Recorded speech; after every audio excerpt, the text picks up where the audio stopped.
Development agency ಅದೊಂದು ಸಂಸ್ಥೆ court ಆದೇಶದ ಮೇರೆಗೆ ಇಂಟರ್ ಲಿಂಕಿಂಗ್ ರಿವರ್ ಭಾರತದ ನದಿಗಳ ಜೋಡಣೆ ವಿಚಾರದಲ್ಲಿ ಒಂದು ಏಜೆನ್ಸಿನ ಅಂದ್ರೆ ಒಂದು ಸಂಸ್ಥೆನ ನೇಮಕ ಮಾಡಿದೆ. ನಮ್ಮ ಸೆಂಟ್ರಲ್ ಯೂನಿಯನ್ ಮಿನಿಸ್ಟರ್ ಚೇರ್ಮನ್ ಇರ್ತಾರೆ. ಸೊ ನಾವೆಲ್ಲ ಮೆಂಬರ್ಸ್ ಇರ್ತೀವಿ, ಕೆಲವು ಆಫೀಸರ್ಸ್ ಎಲ್ಲ ಕೂಡ ಎಲ್ಲ ರಾಜ್ಯದವರು ಕೂಡ ಎಲ್ಲ ಇರ್ತಾರೆ. ಸೊ ಅದು 24ನೇ ಮೀಟಿಂಗ್ ಆಯ್ತು. ಆ ಮೀಟಿಂಗ್ ಅಲ್ಲಿ ಅನೇಕ ವಿಚಾರಗಳನ್ನ ನಾವೆಲ್ಲ ಚರ್ಚೆ ಮಾಡಿದ್ದೇವೆ. ನಮ್ಮ ಗೋದಾವರಿ ಕಾವೇರಿ ಲಿಂಕ್ ಬಗ್ಗೆ ಕೂಡ ಮತ್ತು ಬೇಡತಿ ವರದಾ ಅವೆರಡೂ ಕೂಡ ಲಿಂಕ್ ಮಾಡೋ ಬಗ್ಗೆ ನಮ್ಮ ರಾಜ್ಯದ ಸಂಬಂಧಪಟ್ಟಂತೆ ಚರ್ಚೆ ನಡೆದಿದೆ. ನಾನು ಅವ್ರಿಗೆ ಈಗ ಗೋದಾವರಿ ಕಾವೇರಿ ಲಿಂಕ್ಗೆ ನಮಗೆ 15.90 TMC ನೀರು ಕೊಡಬೇಕು. ಒಟ್ಟು 147 TMC ನೀರು ಬರ್ತದೆ. ಅದರಲ್ಲಿ 15.9 TMC ಅಲಾಟ್ ಮಾಡಬೇಕು ಅನ್ನೋದು ಮಾಡಿದ್ದಾರೆ. ಬಟ್ ನೀರು ಹೆಂಗ್ ಉಪಯೋಗಿಸ್ಬೇಕು, ಯಾವ ಕಡೆ ಕೊಡ್ತೀರಾ ಅನ್ನೋದು ನಮಗೆ ಬೇಡಿಕೆ ಅವ್ರ ಮುಂದೆ ಇಟ್ಟಿದ್ದೇವೆ. ಆಮೇಲೆ ಡೈವರ್ಷನ್ ಬೇಡ್ತಿ ವರದಾ ಅಂದ್ರೆ ನಮ್ಮಲ್ಲೇನೆ ಲಿಂಕ್, ಇದು ಇಂಟರ್ ರಾಜ್ಯ ಏನಿಲ್ಲ, ನಮ್ದೇ ರಾಜ್ಯದಲ್ಲಿರುವಂತಹ ಒಂದು ಯೋಜನೆ. 18.5 TMC ನೀರನ್ನ ಅಲ್ಲಿ ನಾವು ಉಳಿಸ್ಕೊಳ್ಳಿಕ್ಕೆ ಒಂದು ಅವಕಾಶ ಇದೆ. ಸೊ ಈಗ ಕಂಬೈನ್ಡ್ ಗೋದಾವರಿ ಕಾವೇರಿ ಲಿಂಕ್, ಬೇಡ್ತಾವಾದಿ ಲಿವರ್ ಲಿಂಕ್ ಒಟ್ಟು 34 TMC ನೀರು ಈ ಒಂದು ಜೋಡಣೆ ಆದ್ರೆ ಒಟ್ಟು ನಮ್ಮ ರಾಜ್ಯಕ್ಕೆ ಲಭ್ಯ ಆಗುವಂತ ಎಲ್ಲ ತರದ ಅವಕಾಶಗಳು ಅವರ ಒಂದು ವರದಿಯಲ್ಲೇ ಅವರು ಕೊಟ್ಟಿದ್ದಾರೆ. ಸೊ ನಾವು ಈಗೇನು ನಮ್ಮ ಕರ್ನಾಟಕ ನಮ್ಮ ಅಲಾಟ್ಕೇಶನ್ಗೆ ಬೇರೆ ಮಿನಿಮಮ್ 40 ರಿಂದ 45 TMC ಕೊಡಬೇಕು ಅಂತ ನಾವು ಹೇಳಿದ್ದೇವೆ. ಇನ್ನೊಂದು ಪ್ರಮುಖವಾದಂತ ವಿಚಾರ, ಈಗ ನೀವು ಅಲಾಟ್ ಮಾಡ್ಬೇಕಾದ್ರೆ ಈ ಒಂದು ಬೇಡ್ತಿ ವರದಾ ಮತ್ತು ಗೋದಾವರಿ ಕಾವೇರಿ ಲಿಂಕು ಆ ವಿಚಾರಕ್ಕೆ ಸಂಬಂಧಪಟ್ಟಂತೆ ಮಾಡುವಾಗ 5 TMC ನೀರನ್ನ ಪ್ರತ್ಯೇಕವಾಗಿ ನೀವು ನಮ್ಗೆ ಕುಡಿಯೋ ನೀರಿಗೆ ಅನುಕೂಲ ಆಗ್ಲಿ ಅಂತ ಹೇಳಿ 5 ಭೀಮಾ ರಿವರ್ ಸಬ್ಸ್ಟೇಷನ್ಗೆ ಬೇಸಿನ್ಗೆ ನೀವು ಕೊಡಬೇಕು ಅಂತ ಹೇಳಿ ನಾನು ರಿಕ್ವೆಸ್ಟ್ ಮಾಡಿದ್ದೀನಿ. ಏನು ಕೃಷ್ಣ ಬೇಸಿನ್ ಅಲ್ಲಿ ಬೇಡ್ತಿ ಇದು ಗೋದಾವರಿ ಕಾವೇರಿ ಲಿಂಕ್ ಅಲ್ಲಿ 5 TMC ಅಲ್ಲಿಂದ ಇಲ್ಲಿಗೆ ಶಿಫ್ಟ್ ಮಾಡಿ ನಮ್ಗೆ ಎಕ್ಸ್ಟ್ರಾ ಅಲಾಟ್ಮೆಂಟ್, ಯಾಕೆಂದ್ರೆ ನಮ್ಗೆ ನೀರಿಗೆ ಬಹಳ ಗುಲ್ಬರ್ಗಾ ರೀಜನ್ಗೆಲ್ಲ ಬಹಳ ತೊಂದರೆ ಆಗ್ತಾ ಇದೆ, ಅದನ್ನ ಕೊಡಬೇಕು ಅಂತ ಹೇಳಿದ್ದೇನೆ. ಸೊ ಅದು ನನ್ನ ಪ್ರಮುಖವಾದಂತ ವಿಚಾರ. ಸೊ ಈ ಎಲ್ಲ ಕೂಡ ಕೊಟ್ಟಿದ್ದೇವೆ. ಆಮೇಲೆ ಈಗ ನಾನು ಅವ್ರಿಗೊಂದು ಮೇನ್ ಮುಖ್ಯವಾಗಿ ನಾವು ಅವ್ರಿಗೆ ಒಂದು ಪರ್ಮಿಷನ್ ಕೊಟ್ಟಿದ್ದೀವಿ. ನಮ್ದು DPR ನ ತಯಾರು ಮಾಡಿ ನೀವು ಬೇಡ್ತಿ ವರದಾ ವಿಚಾರಕ್ಕೆ ಅಂತ ಹೇಳಿ MOU ಸೈನ್ ಕೂಡ ನಾವು ಮಾಡಿದೀವಿ.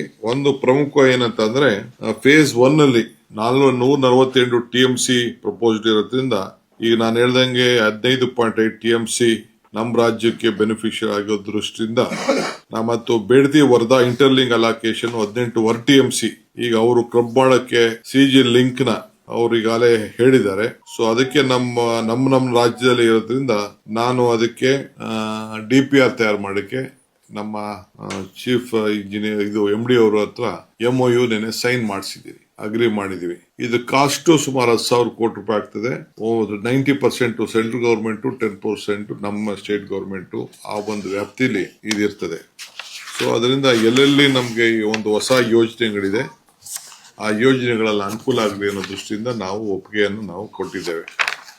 ಎರಡನೇದು, ಕೇಂದ್ರ ಸರ್ಕಾರಕ್ಕೆ ನಾನು ಮಿನಿಸ್ಟರ್ಗೆ ಮೇಕೆದಾಟು ಪ್ರಾಜೆಕ್ಟ್ ನಮ್ಮೆಲ್ಲ ಪ್ರಪೋಸಲ್ಸ್ ನಾವು ಇನ್ನೊಂದು 2 ತಿಂಗಳಲ್ಲಿ ನಾವು ಸಬ್ಮಿಟ್ ಮಾಡ್ತೀವಿ ಅಂತ ಮಿನಿಸ್ಟರ್ಗೂ ಹೇಳಿದ್ದೇನೆ. ಸಂಬಂಧಪಟ್ಟಂತ ಅಧಿಕಾರಿಗಳು ನಾನು ತಿಳಿಸಿದ್ದೇನೆ. ಸುಪ್ರೀಂ ಕೋರ್ಟ್ ಜಡ್ಜ್ಮೆಂಟ್ ಆಗಿರೋದ್ರಿಂದ ಅದನ್ನ ಕೂಡ ಅವ್ರಿಗೆ ಮಂದಟ್ ಮಾಡಿಕೊಟ್ಟಿದ್ದೇನೆ.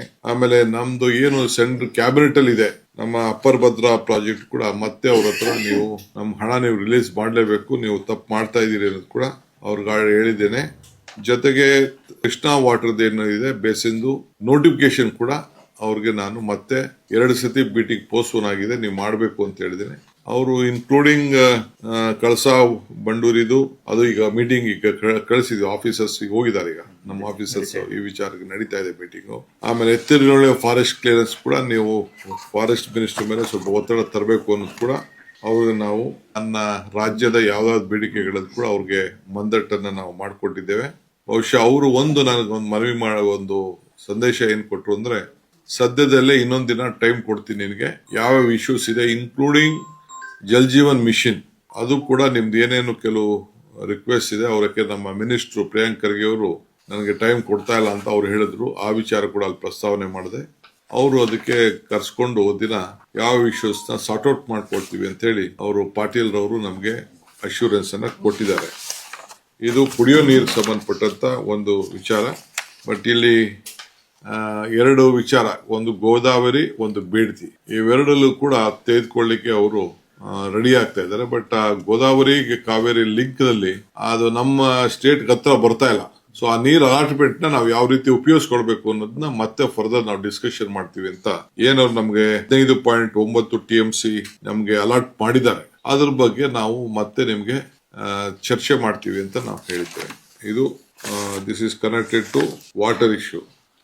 ಇನ್ನೊಂದು, ನಿನ್ನೆ ನಾನು ನಮ್ಮ ಅರ್ಬನ್ ಡೆವಲಪ್ಮೆಂಟ್ ಮಿನಿಸ್ಟರ್ನ ಭೇಟಿ ಮಾಡಿದೆ. ನಾನು ಖಟ್ಟರ್ ಸಾಹೇಬ್ರನ್ನ ಭೇಟಿ ಮಾಡಿ ಕೆಲವು ಇರುವಂತಹ ಪೆಂಡಿಂಗ್ ಪ್ರಾಜೆಕ್ಟ್ಸ್ ಎಲ್ಲ ಕೂಡ ನಾನು ಕೇಳ್ಕೊಂಡಿದ್ದೇನೆ. ಹಿಂದೆ BMRCL 2 ಈಗೇನ್ ನಾವು ಮಾಡಿದೀವಿ, ಜುಲೈ 10ರಲ್ಲಿ ಆಗಿದ್ದಂತ ಒಂದು DPR ಅಂದ್ರೆ 15 ವರ್ಷದ ಹಿಂದೆ ಆ 26,000 ಕೋಟಿ ಇತ್ತು. ಈಗ 40,000 ಕೋಟಿ ಆಗಿದೆ. ಲ್ಯಾಂಡ್ ಅಕ್ವಿಷನ್ 2,500 ಕೋಟಿ ರೂಪಾಯಿ ಜಾಸ್ತಿ ಆಗಿದೆ. ಹಿಂದೆ 2,250 ಇತ್ತು, ಈಗ 5,195 ಕೋಟಿ ಇದೆ. ಒಟ್ಟು ಹೆಚ್ಚು ಕಮ್ಮಿ ಆಲ್ಮೋಸ್ಟ್ 3,000 ಜಾಸ್ತಿ ಆಗಿದೆ. ಸಿವಿಲ್ ವರ್ಕ್ಸ್ 12,000 ಇದ್ದಿದ್ದು 16,000 ಕೋಟಿ ಆಗಿದೆ. ಒಟ್ಟು 4,000 ಕೋಟಿ ರೂಪಾಯಿ, 4,400 ಕೋಟಿ ರೂಪಾಯಿ ಅಷ್ಟು ಬರೀ ಆ ಇದಕ್ಕೆ ಜಾಸ್ತಿ ಆಗಿದೆ. ಒಟ್ಟು 26,000 ಇದ್ದು ಟೋಟ್ಲಿ ಈಗ ಆಸ್ ಆನ್ 5/6/25 ನಾವು ಅಪ್ರೂವ್ ಮಾಡಿರೋ ಪ್ರಕಾರ 40,000 ಕೋಟಿ ರೂಪಾಯಿ ಆಗಿದೆ. ಅದು ಸ್ವಲ್ಪ ಡಿಲೇ ಆಗಿರೋದ್ರಿಂದ ನೀವು ಅಪ್ರೂವಲ್ ಕೊಡಬೇಕು ಅಂತ ಹೇಳಿ ಡಿಸೆಂಬರ್ 26ನೇ ತಾರೀಕು 6ರೊಳಗಡೆ ನಾವು ಅದನ್ನು ಮುಗಿಸ್ತೇವೆ ಅನ್ನೋದನ್ನ ನಾನು ಬೆಂಗಳೂರಲ್ಲೂ ಕೂಡ ನಾನು ರಿವ್ಯೂ ಮೀಟಿಂಗ್ ಮಾಡಿದ್ದೆ. ಅದು ಕೂಡ ನಾನು ಅವ್ರಿಗೆ ರಿಕ್ವೆಸ್ಟ್ ಮಾಡಿದ್ದೀನಿ, ಕ್ಲಿಯರ್ ಮಾಡ್ಕೊಡಿ ಅಂತೇಳಿ. 3A ಅಂದ್ರೆ ಫೇಸ್ 3ಗೆ ಸೊ 36.59 ಕಿಲೋಮೀಟರ್ ಸರ್ಜಾಪುರದಿಂದ ಹೆಬ್ಬಾಳು 28 ಸ್ಟೇಷನ್ ಬರ್ತದೆ. With elevated section 22 kilometre, underground 14 kilometre estimated cost. ಅದು ಕೂಡ ನೀವು ನಂಗೆ ಅಪ್ರೂವಲ್ ಕೊಟ್ಟರೆ ನಾವು ಕೆಲಸ ಪ್ರಾರಂಭ ಮಾಡ್ತೀವಿ ಅಂತ ಹೇಳಿದ್ದೇವೆ. ಸುಮಾರು 28,000 ಕೋಟಿ ರೂಪಾಯಿ ಒಟ್ಟು, ಅದು 28,405 ಕೋಟಿ ರೂಪಾಯಿ. ನಾವು 15/1ರಲ್ಲೇ ಈಗಾಗಲೇ ನಾವು 15/1/25ರಲ್ಲೇ ನಾವು ಅದನ್ನ ಸಬ್ಮಿಟ್ ಮಾಡಿದ್ದೇವೆ. ಆಮೇಲೆ ಅವರು ಒಂದು ತನಿಖೆ ಮಾಡಿಸ್ತೀವಿ ಅಂತ ಹೇಳಿದ್ರು. ಸರಿ ಇದೆಯೋ ಇಲ್ಲೋ ಅಂತ ಹೇಳಿ ಸೈಸ್ತಾರ ಅಂತ ಒಂದು ಸಂಸ್ಥೆ ಕೈಲಿ ಅವರು ಮಾಡಿಸ್ತಾ ಇದ್ದಾರೆ. ಅವ್ರೇನೋ 2,000 ರೂಪಾಯಿ 2 ಸ್ಟೇಷನ್ ಬಿಡಬೇಕು ಅಂತ ಹೇಳಿದ್ದಾರೆ. ಆಯ್ತು, ನೀವೇನ್ ಬೇಕಾದ್ರೂ ತೀರ್ಮಾನ ಮಾಡಿ ನಮ್ಗೆ ಅಪ್ರೂವಲ್ ಕೊಡಿ, ನಮ್ ಕೆಲಸ ಪ್ರಾರಂಭ ಮಾಡ್ತೀವಿ ಅಂತ ಹೇಳಿದ್ದೇವೆ. RTPS ಒಂದು ರಿಕ್ವೆಸ್ಟ್ ಮಾಡ್ಕೊಂಡಿದ್ದೀವಿ, RRTS. ಸೊ ಬೆಂಗಳೂರು ಬಿಡದಿ, ಮೈಸೂರು ಮಧ್ಯ, ಬೆಂಗಳೂರು ಹಾರೋಳ್ಳಿ ಕನಕಪುರ, ಬೆಂಗಳೂರು ನೆಲಮಂಗಲ ತುಮಕೂರು, ಬೆಂಗಳೂರು ಏರ್ಪೋರ್ಟ್ ಚಿಕ್ಕಬಳ್ಳಾಪುರ, ಹೊಸಕೋಟೆ ಕೋಲಾರ, ಇದಕ್ಕೆಲ್ಲ ಕೂಡ DPR ತಯಾರು ಮಾಡ್ಲಿಕ್ಕೆ ಅವ್ರಿಗೆ ನಾವು ರಿಕ್ವೆಸ್ಟ್ ಮಾಡ್ಕೊಂಡಿದ್ದೇವೆ. ಇಲ್ಲಿ ಮುಂದಕ್ಕೆ ಪ್ರಾಜೆಕ್ಟ್, ಯಾಕೆಂದ್ರೆ ಸ್ಯಾಟಲೈಟ್ ಟೌನ್ಗಳು ಅಲ್ಲಿ ಬೆಳೆಸಬೇಕು, ಬೆಂಗಳೂರಿಗೆ ದಟ್ಟಣೆ ಕಡಿಮೆ ಮಾಡಬೇಕು ಅನ್ನೋ ದೃಷ್ಟಿಯಿಂದ ಅದು ಕೂಡ ಅವ್ರಿಗೆ ಪ್ರಮುಖವಾಗಿ ತಿಳಿಸಿದ್ದೇವೆ. ಅದು ಕೂಡ ಅವ್ರ ಗಮನದಲ್ಲಿ ತೆಗೆದುಕೊಳ್ತೀವಿ ಅಂತ ಅವರು ಹೇಳಿದ್ದಾರೆ. ಇದು ಬಹಳ ಪ್ರಮುಖವಾದಂತ ವಿಚಾರಕ್ಕೆ ನಾನು ಮಂತ್ರಿಗಳನ್ನ ಬಂದು ಭೇಟಿ ಮಾಡಿ ಅವ್ರಿಗೆ ನಾನು ರಿಕ್ವೆಸ್ಟ್ ಅನ್ನ ನಾನು ಮಾಡಿದ್ದೇನೆ. ಅವರು ನಮ್ಗೆ ಸಹಕಾರ ಕೊಡ್ತೀವಿ, ಪ್ರಾಬ್ಲಮ್ಸ್ ನ ಸಾರ್ಟ್ ಔಟ್ ಮಾಡ್ಕೊಡ್ತೀವಿ ಅಂತ ಅವ್ರಿಗೆ ಹೇಳಿದ್ದಾರೆ. ನಾನು ಹೇಳಿದೆ, ನೀವು ಬೆಂಗಳೂರಿಗೆ ನೀವು ಶಕ್ತಿ ಕೊಡಲಿಲ್ಲ ಅಂತಂದ್ರೆ ನಾವು ಇಡೀ ದೇಶಕ್ಕೆ ಒಂದು ಅವಮಾನ ಮಾಡ್ದಂಗೆ ಆಗ್ತದೆ ಅಂತ ಕೂಡ ನಾನು ತಿಳಿಸಿದ್ದೇನೆ. ಯಾಕೆಂದ್ರೆ ಇವತ್ತಿರೋ ಬೆಂಗಳೂರಿನ ಪ್ರಪಂಚ ನೋಡ್ತಾ ಇದೆ, ಎಲ್ಲ ಹೊರಗಡೆಯಿಂದ